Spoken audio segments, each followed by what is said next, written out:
Live from downtown Detroit, Local 4 News at 6 starts now.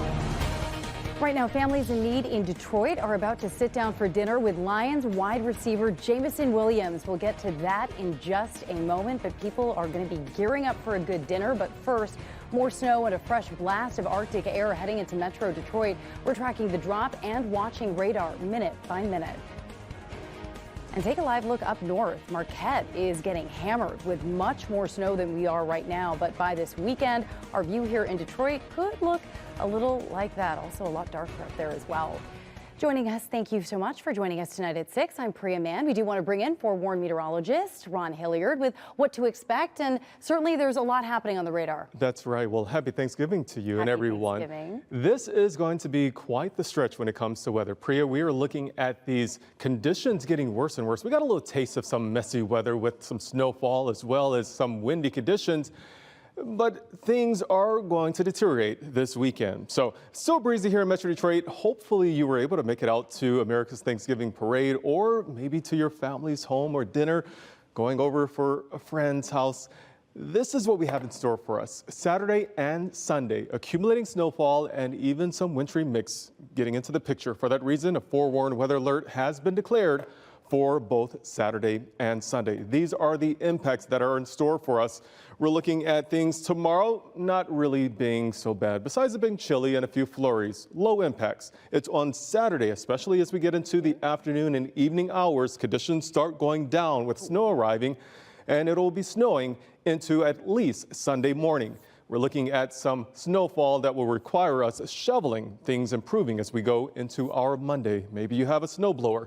Travel impacts as we go into our Saturday morning, Small Business Saturday, a large swath of the country, including a good portion of the Midwest. All of us here almost in the Great Lakes, besides minor impacts as you get over toward the eastern lakes, getting into upstate New York. But this will be stretching all the way down into St. Louis and Memphis, getting into Dallas and even Houston, seeing impacts.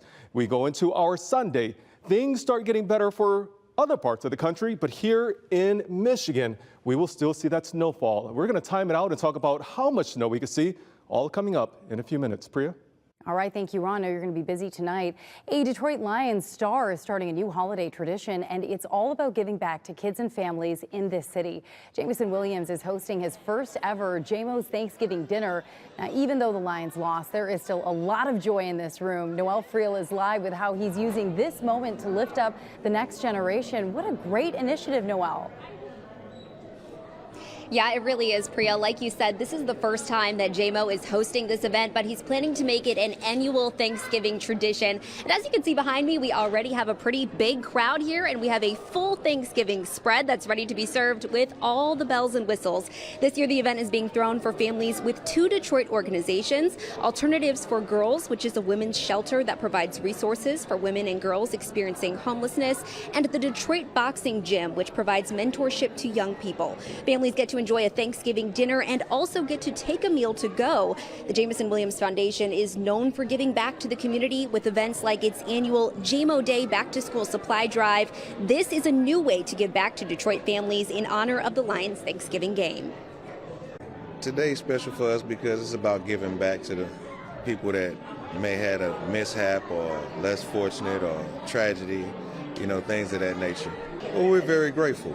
We're grateful as a family, we're grateful as a team, for all the positive, for all the negatives, the ups and downs. So, we just want to be able to give back as much as we possibly can, whenever we possibly can. And Jamo will be here tonight. He is coming straight from the game, and we're told that he will be here any minute. We'll bring you more on this event coming up tonight at 11. Live in Detroit, Noel Friel, Local 4. Well, I'm sure the excitement is certainly building. Thank you, Noel. Well, as for the game itself, Jameson had himself a great day on the field, but the result was not the one those who packed Ford Field were hoping for. Hobie Artigue was there and gives us a recap of the Lions' loss to Green Bay. On a short week with a roster that was shorthanded, the Lions came up short against the Packers in what is now turning into a long climb back to the top of the NFC North for this Detroit team. In the first quarter, Amon-Ra St. Brown left with an ankle injury, and the Lions were playing catch-up all game long. A frustrating game for this team. One Dan Campbell said was defined by fourth down. The Packers converting all 3 of their attempts, including 2 touchdowns, while the Lions went 0 for 2 in a 31-24 loss to Green Bay. It's frustrating, I know. We got a lot to be thankful for, even after a loss. And look, we dug ourselves a little bit of a hole. That's the bottom line. We are in a little bit of a hole, but that's just what it is. There's nothing more than that. The Lions now fall to 7-5 on the season, 1-3 against division opponents, making their path to the playoffs a little more tricky. Yeah, win the next one. Find a way to win the next one, get to 8-5. And then after that, it's going to be the same answer. So, yeah, we know where we're at. We certainly know that this was consequential for division rankings and whatnot. But, yeah, we got to win the next one and find a way to beat Dallas. Another Thursday game awaits the Lions next week as Dallas comes to Ford Field. Another NFC showdown as the Lions try to make up ground as quickly as they can. We'll have much more coming up in sports, including more from this team on how the absence of number 14 affected today's result against Green Bay. At Ford Field with the Lions, Hobie Artigue, Local 4. Yeah, that certainly was a tough game, but you know what? There was a silver lining, and it started early this morning.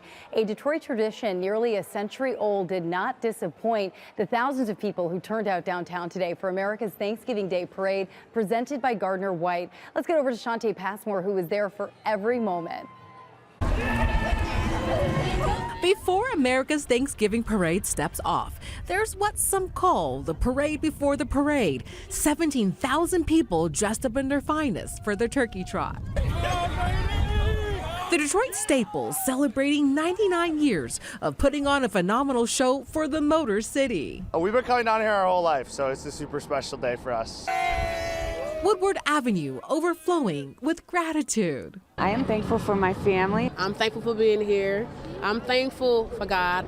Eating good. Generations of families bracing the wind gust and bone-chilling temps. We layered up, wearing double pants, double sweater, gloves, beanie.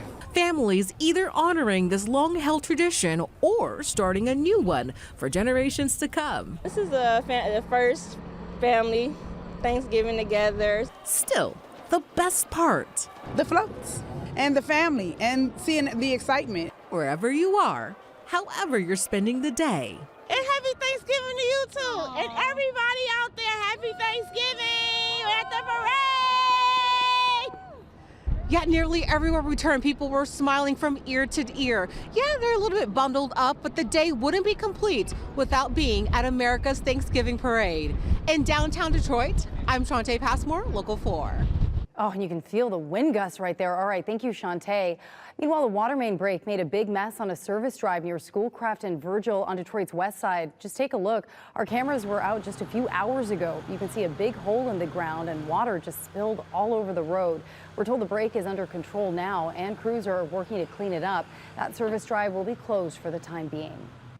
Now to the latest on the shooting of 2 National Guardsmen in the nation's capital, just blocks from the White House. The victims, 24-year-old Andrew Wolf and 20-year-old Sarah Beckstrom, were sworn in only a day before the attack. Both have undergone surgery and are still in the hospital right now. Police here. 2 West Virginia National Guard members remain in critical condition tonight. I definitely heard 2 boom booms. After an ambush-style attack Wednesday just blocks from the White House. The suspect came around the corner, raised his arm with a firearm and discharged it at the National Guard members. Both Guard members shot in the head, according to 2 officials. Video showing the moments authorities subdued the suspect while just feet away, others performed CPR on one of the victims. NBC News has learned the suspect is 29-year-old Afghan national Ramnullah Lankawal, according to 4 senior law enforcement officials who say his last known address was in Washington state.